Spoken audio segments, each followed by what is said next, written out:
কি হয়েছিল 10 বছর আগে পার্ট 2 নিয়ে আইসা পড়ছি। তো বেশি কথা না কয়ে ভিডিও শুরু করা যাক। যখনই এই কথাটি বাইরে যায় ঠিক তখনই একদল ছেলে মেয়ে চলে আসে সেখানে। হাসিব বলল, এই মেয়ে কি করতেছেন এইসব তুমি? এটা কিন্তু ঠিক হচ্ছে না, ঠিক হচ্ছে না, ভালো হচ্ছে সেটা আমি ভালো জানি। দেখ তোকে কিভাবে কলেজ থেকে বাহির করি। হাসিব বলল, প্লিজ এমন করিয়েন না, তোমার মান সম্মান চলে যাবে, বাঁচাও, কেউ আসো বাহিরে, এই ছেলে আমাকে শেষ করতে যাচ্ছে, প্লিজ কেউ আমাকে সাহায্য করো আমাকে। এমন সময় তামান্নার বিএফ আবির চলে আসে সেখানে। এসে একটা লাঠি নিয়ে দরজাটি ভেঙে ফেলে। আবির বলল, কি হয়েছে তোর? এই সব পোশাক ছেঁড়া কেন? হ্যাঁ কি হয়েছে, সব সত্যি কথা বলো। তখন মেয়েটি বলল, আবির ভাই, এই যে নতুন ক্যাপ্টেন আছে না, ও আমার সব কিছু কেড়ে নিতে চাইছিল। আমাকে আগেও বলছে আমি এই কলেজের ক্যাপ্টেন, আমার সাথে রুম ডেটে যাবি। তখন আবির বলল, বলিস কি, এই সব বলছে? হাসিব বলল, এই মেয়ে সব মিথ্যা কথা বলতে আছে, ও নিজের কাপড় নিজেই ছিঁড়ছে। কথাটি শেষ হতে না হতেই কোথা থেকে তামান্না এসে হাসিবের গালে কষে একটি থাপ্পড় দেয়। তামান্না ঠাস ঠাস করে 2টা থাপ্পড় মারে। তোর এত বড় সাহস, কলেজে ক্যাপ্টেন হয়েছিস, কিছুদিন হয় এতেই মেয়েদের সাথে এইসব করতে চাস, লজ্জা লাগে না? আজ বাসায় চল আগে। হাসিব বলল, তামান্না বিশ্বাস করো আমাকে, কিন্তু এখানে আমাকে ফাঁসানো হচ্ছে। তখন আবির বলল, তোকে কে ফাঁসাবে? হ্যাঁ। ঠিক সেই সময় সবাই হাসিবের বিপক্ষে যাচ্ছিল, কারণ কলেজের ক্যাপ্টেন হয়েছে তাতে কি, এই জন্য মেয়েদের নিয়ে যা ইচ্ছা তাই করবে। সবাই যখন সিসি করতেছিল তখন একজন স্যার সেখানে চলে আসে। এসে সব শুনে হাসিবকে কি বলবে ভেবে পাচ্ছে না। হাসিব বলল, আমি প্রমাণ দিতে পারবো আমি দোষী না, কিন্তু যদি আমি এখন প্রমাণ দেই তবে বোন তোমার মান সম্মান সব চলে যাবে। জানি না তোমার এই মুখ দেখাতে পারবা কি না, দে প্রমাণ দে। তুই হচ্ছিস একটা খারাপ ছেলে, নিজে খারাপই করবি আবার নিজেই বলবি প্রমাণ দিবি। আমাকে নিয়ে ভাবতে হবে না, প্রমাণ কর যে তুই নির্দোষ। আবির বলল, এত বড় একটা খারাপ কাজ করে নিজেকে আবার বলে সে নাকি নির্দোষ, প্রমাণ দিতে পারবে। এটাকে কলেজ থেকে বের করে দিন স্যার এখনই। হাসিব বলল, আমাকে নিয়ে তোমাকে ভাবতে হবে না, তুমি কেমন সেটা কলেজের সবাই জানে। যাই হোক, আমি প্রমাণ দেওয়ার আগে কলেজের কম্পিউটার স্যারকে এখানে ডাকতে চাই। তামান্না বলল, কেন, স্যারকে ঘুষ খাওয়াবি এই জন্য নাকি? হাসিব বলল, না, ডাকতে বলছি, কেউ একজন ডাকো। তখন বলল, আজ আসেনি কম্পিউটার স্যার। হাসিব বলল, ফোন দিয়ে ডেকে আনো স্যারকে। এরপরে স্যারকে ফোন দিয়ে ডাকা হয়। স্যার প্রায় 30 মিনিটের মধ্যেই সেখানে চলে আসে। স্যার বলল, এই কি হয়েছে, কেন এত ইমার্জেন্সি ডাকলে আমাকে সবাই? এরপরে হাসিব সব কিছু স্যারকে খুলে বলল। এই সব শুনে স্যারের মাথা যেন হ্যাং হয়ে যায়। হাসিব বলল, স্যার লাইব্রেরিতে যে সিসি ক্যামেরা লাগাইছি 3 দিন আগে, 3 দিন হলো, সেখানকার ফুটেজ সবাইকে দেখান তো। আবির বলল, হোয়াট, লাইব্রেরিতে সিসি ক্যামেরা কবে আসলো আর কবেই বা লাগানো হলো? হাসিব বলল, সেটা না হয় পরেই বলবো। হাসিবের কথা শুনে সবাই অবাক, কারণ এই ক্যাম্পাসের কোনো জায়গায় সিসি ক্যামেরা নাই, হঠাৎ লাইব্রেরিতে ক্যামেরা, সবার মাথা ঘুরপাক খাচ্ছে। তো বেশ কিছুক্ষণ পরে স্যার ও হাসিব মিলে প্রজেক্টরের মাধ্যমে রুমে সব কিছু দেখতে থাকে। দেখতে পায় যে হাসিব বসে বসে বই পড়তাছিল। ঠিক এমন সময় একটি মেয়ে চলে আসে আর এসে নিজের থেকে সব কিছু ছিঁড়তেছিল। এই সব দেখার পর পুরো কলেজের হইচই পড়ে যায়। তখন হাসিব বলল, কি এখন বিশ্বাস হলো সবার আমি নির্দোষ? তখন সবাই বলে উঠল, লাইব্রেরিতে কবে ক্যামেরা লাগানো হয়েছে আর সেটা লুকিয়ে কেন বা রেখেছে সবার চোখের আড়ালে? হাসিব বলল, লাইব্রেরি থেকে প্রতিনিয়তই বই হারিয়ে যাচ্ছিল, তাই স্যার আমি কথা বলে একটা সিসি ক্যামেরা লাগাই, তাও সেটা আবার চুপি সরে, কারণ কেউ সিসি ক্যামেরা দেখলে আবার চুরি করবে না, এই জন্য। হাসিবের এমন কথা শুনে সবাই হাততালি দিতে থাকে। তখন সবাই বলে ওঠে, চোর কি ধরা পড়ছে? হাসিব বলল, অবশ্যই পড়ছে। ঠিক তখনই আবির বাহিরে যাইতে ধরে। হাসিব বলল, এই চোর, কোথায় যাস? দাঁড়াও একটু এখানে, সবাইকে দেখাও তুমি কেমন চুরি করিস। আবির বলল, এই একদম মুখ সামলে কথা বলবি, কাকে চোর বলছিস? হ্যাঁ। হাসিব বলল, চোরকে চোর বলি, সমস্যা নাই ম্যান, প্যারা নিও না তুমি, দাঁড়াও প্রমাণ দিতাছি। কথাটি বলে আবার প্রজেক্টর চালু করে সবাইকে দেখানো হচ্ছে আবির বই চুরি করে, তবে একদিন না, প্রায় সময় বই চুরি করে অন্য কোথাও বিক্রি করে দেয়। লাইব্রেরিতে যত বই চুরি হয়েছে সব ও করছে। এই ভিডিও দেখে সবাই হাসতে থাকে আর আবিরকে চোর বলতে থাকে। এতে আবিরের ভীষণ রাগ ওঠে, কিন্তু কিছুই বলে না। এমন সময় তামান্না আবিরের হাত ধরে যখনই একটু বাইরে যাইতে ধরে, এমন সময় হাসিব পিছন থেকে তামান্নার হাত টেনে ধরে। হাসিব বলল, এই যে কোথায় যান, এখনো সম্পূর্ণ হয়নি, আর একটু থাকেন না এখানে? বাধ্য হয়ে তামান্না ও আবির থেকে যায়। আবির বলল, এই যে ভদ্রমহিলা, আপনি যে আমার নামে মিথ্যা অভিযোগ দিলেন, এখন বলুন সত্যিটা কি হয়েছে। তখন মেয়েটি আবিরের দিকে তাকায় শুধুমাত্র। হাসিব বলল, ও চোরের দিকে তাকিয়ে লাভ নেই, যা সত্যি বলে দাও। আসলে আবির ভাইয়া আমাকে বলছিল যে হাসিবকে যখন একা পাবি তখন রুমের দরজা লাগিয়ে দিবি, নিজের পোশাক নিজেই ছিঁড়বি আর বলবি আমাকে কেউ বাঁচাও। এতে সবাই হাসিবকে ভুল বুঝবে আর কলেজ থেকে বের করে দিবে, আর আমি আবার নতুন করে ক্যাপ্টেন হব। এই কথাটি শুনে স্যার সবার সামনে আবিরকে কষে একটি থাপ্পড় দেয়। স্যার ঠাস করে একটা থাপ্পড় মারলে, তোমার এত বড় সাহস এমন কাজ করো। হাসিব বলল, স্যার আমি আরও কিছু দেখাতে চাই যেটা আমার ফোনে আছে। স্যার বলল, আচ্ছা দেখাও, কি দেখাইবা। এরপরে হাসিব ফোন বের করে একটা ভিডিও সবাইকে দেখায়।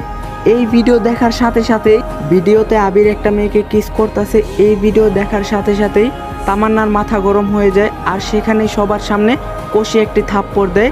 তামান্না ঠাস ঠাস করে থাপ্পড় মারে। এই কি আবির, তোমাকে আমি এতটা বিশ্বাস করি আর সেই তুমি আমাকে এইভাবে ঠকালে। আবির বলল, আসলে তামান্না বলল, একদম চুপ থাক, তুই একটা বিশ্বাসঘাতক। জি, আমার নিজের ঘৃণা হচ্ছে। আবির প্লিজ আমাকে মাফ করে দাও তামান্না, আর কখনো এমন হবে না। হাসিব বলল, আরও একটা ভিডিও আছে আমার কাছে, এই ভিডিও কি কেউ দেখতে চাও? তখন সবাই বলল, সবাই হ্যাঁ বলে উঠলো। হাসিব বলল, আচ্ছা দেখো তবে। এরপরে ওই ভিডিওতে দেখা যাচ্ছে যে আবির আরও একটা মেয়ের সাথে এমন কাজ করতেছে। এক পর্যায়ে মেয়েটির যখন পোশাক খুলতে যাবে ঠিক সেই সময় ভিডিওটা অফ করে।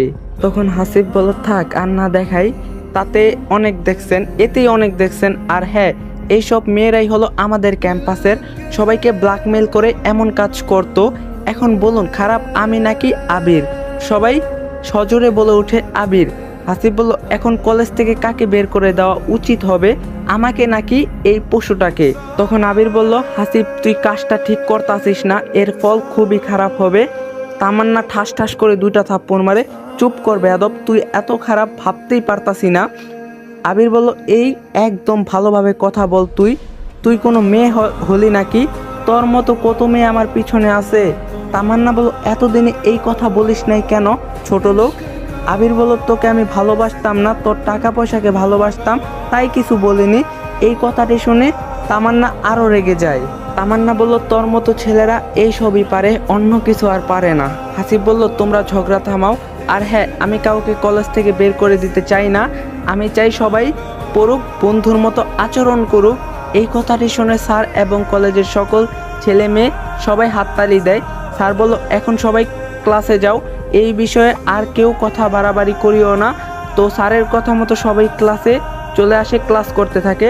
বিকাল 4টায় ক্লাস শেষে যখন হাসিব বাসায় যাচ্ছিল তখন দেখে যে তামান্না হেঁটে বাসায় যাচ্ছে। যেই মেয়ে কখনো গাড়ি ছাড়া নড়তো না, সে আজ হেঁটে যাচ্ছে। তো হাসিব একটু কথা বলার জন্য তামান্নার সাথে হাঁটতে থাকে। হাসিব বলল, আমাকে মাফ করে দিও তামান্না। তামান্না নিশ্চুপ। হাসিব বলল, আসলে তামান্না, আমি নিজেকে বাঁচাইতে গিয়ে এই সব হয়ে গিয়েছে, আর আমি চাইতাম না তুমি ওই খারাপ ছেলের সাথে মিশো। ওহো ম্যান, আমি তোমাদের এত রোমান্টিক একটা গল্প শোনাইতাছি, কিন্তু আমার একটা গার্লফ্রেন্ড নাই। যাই হোক, আবার গল্পতে চলে যাই। তামান্না বলল, ঠিক আছে। হাসিব বলল, আমার জন্য তোমার ব্রেকআপ হলো তাই না? তামান্না বলল, রিজনটা তুমি কিন্তু ভালো করছো, না হলে জানতামই না এই আমার জীবন নিয়ে খেলতাছে। হাসিব বলল, আমার মনে হয় আল্লাহ তোমার কপালে আরও ভালো কাউকে রেখেছেন। তামান্না বলল, জানি না। হাসিব বলল, দেখিও, তোমার জীবনে এমন একজন আসবে যে তোমাকে অনেক ভালোবাসবে। তামান্না বলল, জানি না কপালে কি আছে। ঠিক তখনই হাসিব দেখতে পায় রাস্তায় একটা বাচ্চা কান্না করতেছে, তাই সেখানে যায়। হাসিব বলল, আপু বাচ্চাটা কি আপনার? তখন মেয়েটি বলল, হাসিব বলল, কিন্তু কান্না করতেছে কেন বুঝলাম না। ভাই, ওর অনেক খিদা লাগছে, আমার কাছে কোনো টাকা নেই যে ওরে কিছু কিনা খাওয়ামো আমি। হাসিব বলল, তুমি কাজ করো না? কেউ কাজে নেয় না ভাই আমাকে। হাসিব বলল, আচ্ছা শোনো, আমি তোমাকে একটা সাহায্য করতে চাই, তুমি যদি রাজি থাকো। বলেন। হাসিব বলল, আমি তোমাকে 1000 টাকা দিব, তুমি পান রাখার একটি বাক্স কিনবে আর বাকি টাকা পান সুপারি কিনে সবার কাছে বিক্রি করবে, এতে তোমার সংসার চলে যাবে। তুমি কি রাজি আছো এতে? আমি রাজি আছি। হাসিব বলল, এই নাও তোমার ব্যবসার 1000 টাকা, আর এই নাও 200 টাকা, তুমি আর তোমার বাচ্চা এই টাকা দিয়ে এখন খাও কিছু। এইসব শুনে মহিলাটি সেখানে কান্না করে দেয় আর বলতে থাকে, আপনার মতো কিছু মানুষ আছে বলেই আমরা বেঁচে আছি ভাই। আমি দোয়া করি আল্লাহ তোমাকে অনেক বড় করবে। হাসিব বলল, এমনভাবে কান্না করতে নেই, যাও কিছু খেয়ে নাও, আর যা বলছি তাই করিও। এই সব কিছু আবার একটু দূর থেকে তামান্না দেখতাছিল। এরপরে হাসিব সেখান থেকে আবার তামান্নার সামনে চলে আসে। তামান্না বলল, টাকা কোথায় পেলে? হাসিব বলল, তোমার মা দিয়েছিল আমাকে খাইতে। তামান্না বলল, তো টাকা ওদের দিলা যে? হাসিব বলল, আমার থেকে ওনার বেশি প্রয়োজন ছিল টাকার। তামান্না বলল, ও আচ্ছা। হাসিব বলল, আচ্ছা একটা কথা বলি। তামান্না বলল, বলো। হাসিব বলল, সবসময় এমনভাবে সবার সাথে কথা বলিও, হাসি খুশি থাকিও, দেখবা অনেক ভালো থাকবা তুমি। তামান্না বলল, তাই নাকি? হাসিব বলল, তোমার মুখে রাগ মানায় না। তামান্না বলল, চেষ্টা করব। তো এইভাবে কথা বলতে বলতে হাসিবু তামান্না দুজনেই বাসায় চলে আসে। তখন তামান্নার মা বলল, ব্যাপার কি? ঈদুর বেলায় দুজনে আজ মিলে, ব্যাপারটা কি? তামান্না বলল, কেন মিল হতে পারে না বুঝি? তামান্নার মা বলল, হতে পারে, তবে আমার জানি কেন চোখকে বিশ্বাস করাতে পারছি না। তামান্না বলল, আমি বললে তো বিশ্বাস হবে না। হাসিব বললে, ঠিকই বিশ্বাস হবে। হাসিব বলল, আন্টি আমরা ভেবেছি আর ঝগড়া করব না, একসাথে মিশবো। গুড, আমি তো এটাই চাই, তোমরা দুজনে ঝগড়া না করে একসাথে মিলেমিশে থাকো। যাও ফ্রেশ হয়ে আসো, আমি তোমাদের জন্য খাবার রেডি করছি। এরপরে দুজনের রুমে চলে আসে। এসে ফ্রেশ হয়ে আবার খেতে বসে। তামান্না বলল, মা আজ আমি মাছের মাথা খাবো না, এটা আজ হাসিব খাবে। তাই ঠিক আছে, আজ এটা হাসিব খাবে। যখনই হাসিবের খাবারের প্লেটে মাছের মাথাটা দেয়, সাথে সাথে হাসিব বলে, আন্টি আমি চাই আজ এই মাথাটা তুমি খাবে। প্লিজ আন্টি না করিও না, আমি জীবনে অনেক খাবো, কিন্তু আজ এটা তুমি খাও। পাগল ছেলে, তুমি খাও, আমি অন্য দিন খাবো। হাসিব বলল, প্লিজ বলছি না তুমি খাবে। হাসিব বলল, আজ যদি আমি আপনার নিজের সন্তান হতাম তবে কি আমার কথাটি রাখতেন না? এই কথাটি শুনেই তামান্নার মায়ের চোখে পানি চলে আসে। তামান্না বলল, মা হাসিব যখন এত করে বলতাছে তুমি খাও তবে। আচ্ছা আমি খাবো, খুশি তোরা দুজন এখন? হাসিব বলল, অনেক খুশি এখন। তো এইভাবেই দিন কাটতে লাগলো তামান্না এবং হাসিবের। হঠাৎ একদিন তামান্নার মায়ের কাছে একজন মহিলা আসে। এসে কিছু কাগজপাতি সম্পর্কে বুঝে নিতেছিল, কারণ তামান্নার মা একজন আইনজীবী ছিল আগে। ঠিক তখনই হাসিব আর তামান্না কলেজ থেকে বাসায় আসে। দেখতে পায় যে একটি মহিলা বসে আছে। যখনই হাসিব মহিলাটার দিকে তাকায়, তখনই মহিলাটি বলে ওঠে, এই খুনিটা এখানে কি করতেছে? হ্যাঁ, আপনার পিছনে লেগেছে নাকি এবার? হাসিব বলল, মা তুমি এখানে বুঝলাম না, তোর এই মুখে আমাকে মা ডাকবি না, তোকে বলছি না আমার কথা, আমাকে কখনোই মা ডাকবি না। হাসিব বলল, কি করলে বিশ্বাস করবো আমি বাবাকে হত্যা করি নাই? তুই বললি আর আমি বিশ্বাস করলাম। হ্যাঁ। তখনই তামান্নার মা বলে ওঠে, আপনার সন্তান সত্যি কথাই বলছে, ও কখনো মিথ্যা বলে না। তার মানে তামান্নার মার কাছে যে মহিলাটি এসেছে সেটা হলো হাসিবের মা। ও যে সত্যি বলতেছে তার প্রমাণ আছে কি ওর কাছে? হাসিব বলল, মা তোমার কি মনে আছে আমি প্রতিদিন প্রাইভেট পড়ার জন্য কলেজে আসতাম? তখন বলল, মনে আছে। হাসিব বলল, আমি সেই দিন সকালবেলায় প্রাইভেটে গিয়েছিলাম। তুমি তো জানোই আমার প্রাইভেট সকাল 8টা থেকে 10টা পর্যন্ত, তাই না? আমি তো এই টাইমে বাহিরে থাকি। তো হাসিব বলল, পুলিশ রিপোর্টে কি বলছিল জানো? এই খুনটা করা হয়েছে 8টা থেকে 9টার মধ্যে করা হয়েছে। কিন্তু মা আমি তো এই সময় প্রাইভেটে থাকি। আমি যখন বাসায় 10টার পরে আসলাম, এসে দেখি যে বাবা ওনার রুমে শুয়ে আছে, কিন্তু একটা চাকু তার পেটের মধ্যে ঢুকানো। তাই আমি চাকুটা বের করি যাতে করে বাবা কষ্ট না পায় বা বাবার কোনো ক্ষতি না হয়। কিন্তু ঠিক সেই সময় ভাইয়া চলে আসে, এসেই বলতে থাকে আমি নাকি হত্যা করছি। তামান্নার মা বলল, তার মানে এখানে মাস্টার মাইন্ড অন্য কেউ আছে? যদি কিছু না মনে করেন তবে আমি একটা কথা বলি হাসিবের মা আপনাকে। বলেন। তামান্নার মা বলল, এখানে কিন্তু আমার মনে হচ্ছে আপনার বড় সন্তান খুনি। না, এটা হতে পারে না। তখনই তামান্না বলে ওঠে, তবে এই খুনটা হাসিবও কোনোভাবে করতে পারে না। আমার কেন জানি মনে হচ্ছে হাসিব এই কাজটি করেনি, ও তো সত্যি প্রাইভেটে ছিল। হাসিব বলল, মা আমরা একটা প্ল্যান করি। তার আগে বলো এখানে কেন এসেছো তুমি? তোর ভাই সব সম্পত্তি ওর নামে লিখে নেবে, ও নাকি একটা ব্যবসা শুরু করবে।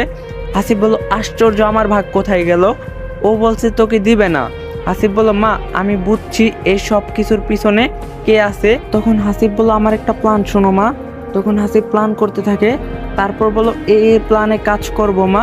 ঠিক আছে, এরপরে সবাই মিলে আসল হত্যাকারী ধরার জন্য প্ল্যান করে। আর সে প্ল্যান অনুসারে পরের দিন তামান্না ও হাসিব স্বামী স্ত্রী সেজে বাসায় আসে। হাসিব বলল, মা বাসায় আসো, আমি বউ নিয়ে এসেছি, এখন থেকে এখানেই থাকবো। কিছুক্ষণ পর হাসিবের ভাই ও ভাবি ও মা চলে আসলো। হাসিবের মা বলল, এই তোকে না বলছি এই বাসায় কখনো আসবি না। হাসিব বলল, এটা তোমার বাড়ি না, এটা আমার বাবার বাড়ি। তখন হাসিবের ভাইটি বলে উঠে, বাবারে নিজের হাতে খুন করে আবার বলা হচ্ছে যে বাবার বাসা। হাসিব বলল, খুন করছি তো কি হয়েছে, এর জন্য তো জেলও খেটেছি আমি। হাসিবের মা বলল, ভালোই ভালোই বলছি, হাসিব চলে যাও এখান থেকে, না হলে খুব খারাপ হবে। হাসিব বলল, তোমাদের যা ইচ্ছা করতে পারো, আর শুনে রাখো আমি বাবার যত সম্পত্তি তার অর্ধেক ভাগও নিতে এসেছি। এই কথা শুনে হাসিবের ভাইয়ের মাথায় যেন রক্ত ওঠে। আর আরেকবার যদি এই কথা বলিস তাহলে আমার থেকে খারাপ কেউ হবে না। হাসিব বলল, একবার না হাজারবার বললো আর নিব।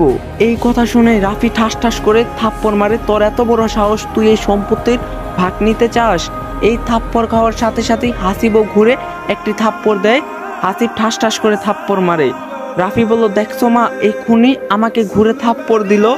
হাসিব বলল, আমি কাউকে এখন ছেড়ে দেই না, যে আমাকে আঘাত করে আমিও তাকে আঘাত করি। হাসিবের মা বলল, এই তোরা দুজন থামবি? হাসিব, তুই বউ নিয়ে ভিতরে যা। রাফি বলল, বউ নিয়ে ভিতরে যাবে মানে? ও একটা খুনি, ও থাকতে পারে না আমাদের সাথে মা, আর ও আমাদের নিজের বাবাকে হত্যা করছে। হাসিব বলল, হত্যা করছি, এর জন্য সাজাও পেয়েছি। রাফি বলল, মা তুমি কি বলছো না, কিছু বলছো না কেন? মা হাসিবের মা বলল, আমি আর কি বলবো বল, ও হত্যা করছে আবার সাজাও পেয়েছে। রাফি বলল, তাই বলে তুমি বাড়িতে উঠতে দিবে ওকে? তখন আবার তামান্না বলে উঠে, হোয়াট দ্য ফাক ম্যান, এই যে ভাইয়া আমার স্বামী হত্যা করছে, সাজাও পেয়েছে, এখন আইন অনুযায়ী আমার স্বামী ওনার বাবার সম্পত্তির ভাগও পাবে। যদি আপনি সমস্যা করেন তো আইনের ব্যবস্থা নিব। আর হ্যাঁ শুনেন, আমার মা একজন লয়ার। হাসিব বলল, মা আমি ভিতরে গেলাম, আর কে কি করবি তাই দেখবো, একটা মার্ডার করছি তো কি হইছে, দরকার হইলে আরেকটা মার্ডার করবো। তখন হাসিবের মা বলল, এই তোরা থামবি, যা নিজেদের রুমে যা। এরপরে হাসিব ও তামান্না দুজনের রুমে চলে আসে। তামান্না বলল, এই এখন কি করবা হাসিব? তখন হাসিব বলল, এই রুমে এখন আমার ফোনের ভিডিওটা চালু করব। তামান্না বলল, কেন? হাসিব বলল, বলা যায় না রাফি কি করে বসে, তাই প্রমাণের জন্য এটা রাখা খুব জরুরি। এরপরে ফোনের ভিডিও রেকর্ড চালু করে ফোনটি এক জায়গায় লুকিয়ে রাখে হাসিব। তামান্না বলল, ঠিক আছে, আমার কি মনে হয় জানো, তোমার এই ভাই তোমার বাবাকে হত্যা করছে, কারণ ওনাকে আমার সুবিধার মনে হলো না। তখন হাসিব বলল, সাবধানে থাকবা তুমি তামান্না, ঠিক আছে? ঠিক এই সময় হাসিবের মা রুমে চলে আসে। হাসিবের মা বলল, কি হবে এখন, রাফি তো অনেক রেগে আছে। হাসিব বলল, মা তুমি চিন্তা করিও না, আমাদের কিছুই হবে না। হাসিবের মা বলল, যাক যাক, যাই করো না কেন সাবধানে থাকিস কেমন, আমি গেলাম, এখন না হলে ওরা সন্দেহ করবে। হাসিব বলল, ঠিক আছে মা। আবার একটু পরে রাফি রুমে আসে রাগান্বিত হয়ে। রাফি বলল, এই খুনি, ভালোভাবে বলতাছি এখান থেকে চলে যা। হাসিব বলল, নিজের বাসা থেকে কেউ চলে যায় নাকি? হ্যাঁ। রাফি বলল, যাবি কি না সেটা বল। হাসিব বলল, যাব না। রাফি বলল, ঠিক আছে, দেখি তুই কেমনে থাকিস, মনে রাখিস এটাই তোর জীবনের শেষ রাত। এটা বলেই হন হন করে বাহিরে চলে যায়। তখন তামান্না বলল, আমার খুব ভয় হচ্ছে হাসিব। আরে তুমি ভয় পাও কেন, আমি আসি না, এই ভেবে সেই দিনটা কেটে যায়। তো এরপরে সবাই রাতে খাওয়া দাওয়া করে যে যার মতো ঘুমাইয়ে পড়ে। ঠিক রাত 2টায় কেউ একজন হাসিবের রুমে এসে ওর উপরে ছুরি দিয়ে আক্রমণ করে পালিয়ে যায়। এতে তামান্না কোনো প্রকার টের পায় না। পরের দিন যখন তামান্না সকালবেলায় ঘুম থেকে উঠে, তখন দেখে যে হাসিবের শরীর বেয়ে বেয়ে রক্ত বের হওয়া দেখে তামান্না চিৎকার করা শুরু করে দেয়। তখনই হাসিব বলল, আরে চিৎকার করিও না তামান্না, আমার কিছু হয়নি, এই দেখো। তামান্না বলল, আশ্চর্য, তুমি ওখানে হলে, তবে এখানে কে? তখন হাসিব বলল, আমি জানতাম আজ রাতে আমার উপর শুধুমাত্র হামলা হবে, তাই আমার জায়গায় একটা কোলবালিশ আমার মতো করে ঘুমিয়ে রেখেছি। তামান্না বলল, কি বলছো, কিছুই বুঝতাছি না। হাসিব বলল, আরে পাগলি, রাফি আমাকে মেরে ফেলতে চায়, তাই আমি আজ রাতে তোমাকে এখানে রেখে অন্য রুমে ঘুমাইছি, আর আমার জায়গায় কোলবালিশ রেখে গেছি। ওরা কোলবালিশটাকে আমাকে মনে করে ছুরি মেরেছে। কোলবালিশের উপর থেকে কাপড়টা সরিয়ে দেখো। তো তামান্না যখনই কোলবালিশের উপর থেকে কাপড়টি সরায়, তখন দেখতে পায় ছুরি দিয়ে ছিন্ন বিচ্ছিন্ন কইরা ফালাইছে। তামান্না বলল, আল্লাহ তোমাকে বাঁচিয়েছে। হাসিব বলল, ঠিক বলছো তুমি, এরা এতটাই খারাপ যে ভাবতেই পারতাছি না। ঠিক সেই সময় আবার তামান্নার মা তামান্নাকে ফোন দেয়। রুমের ভিতর নেটওয়ার্ক সমস্যা, তো তামান্না বাহিরে যায় কথা বলতে। তামান্না বলল, হ্যালো মা, কেমন আছো? তামান্নার মা বলল, ভালো আছি, তোরা দুজন কেমন আছিস? আরে কি হলো ওখানে? আর কি হলো ওখানে? তামান্না বলল, এখানে অনেক সমস্যা মা, সবাই চায় হাসিবকে মারতে। তখন তামান্নার মা বলল, আচ্ছা শোন, তোরা সাবধানে থাকিস, বুঝছিস? তামান্না বলল, ঠিক আছে মা, আচ্ছা পরে কথা হবে আবার। এই বলে তামান্না ফোনটা কেটে দিয়ে যখনই আসতে ধরবে, ঠিক সেই সময় শুনতে পায়, শোন, বাবাকে যে কিভাবে হত্যা করছি, ঠিক সেইভাবেই কাল রাতে হাসিবকে হত্যা করছি। একটু পরে দেখবা চিৎকারের শব্দ ওর বউর মুখে। এইসবের একটি কারণ এই সম্পত্তি সব আমার চাই। কিন্তু তোমার মায়ের পরে কি হবে? আরে কি হবে আর, বের করে দিব এই বাড়ি থেকে। এই সব কথা শোনা মাত্রই তামান্না জানালার ফাঁক দিয়ে সব ভিডিও করে রাখে। ভিডিওতে দেখতে পায় রাফি আর ওর বউ এইসব কথা বলতেছে। ভিডিও করা শেষে তামান্না এক দৌড়ে হাসিবের কাছে চলে যায়। হাসিব বলল, এই এমনি দৌড়াচ্ছ কেন? তামান্না বলল, হাসিব এই দেখো ভিডিওটা। হাসিব বলল, কি আছে এই ভিডিওতে? তো আগে বলো। তামান্না বলল, তোমার বাবার খুনি আছে এখানে। কথাটা শুনেই তামান্নার হাত থেকে ফোনটি নিয়ে ভিডিওটা হাসিব দেখতে লাগে। ভিডিও শেষ হইলে হাসিব ভীষণ রেগে যায় আর রাফিকে মারতে যাবে এমন প্রস্তুতি নেয়। গাইস, যারা ভিডিওটা দেখছেন সবাই চ্যানেলটা সাবস্ক্রাইব করবেন অ্যান্ড সবাই ভিডিওটা শেয়ার করবেন। আর এই ভিডিও লাইক টার্গেট 1K, যদি 1K লাইক কমপ্লিট করে দিতে পারেন তাহলে পার্ট 3 কালকেই পেয়ে যাবেন। তো ভিডিওটা সবাই ফটোফট লাইক দেন, চ্যানেলে নতুন থাকলে অবশ্যই চ্যানেলটা সাবস্ক্রাইব করবেন। দেখা হইব পার্ট 3-তে। সবাই ভালো থাকবেন, সুস্থ থাকবেন, আল্লাহ হাফেজ।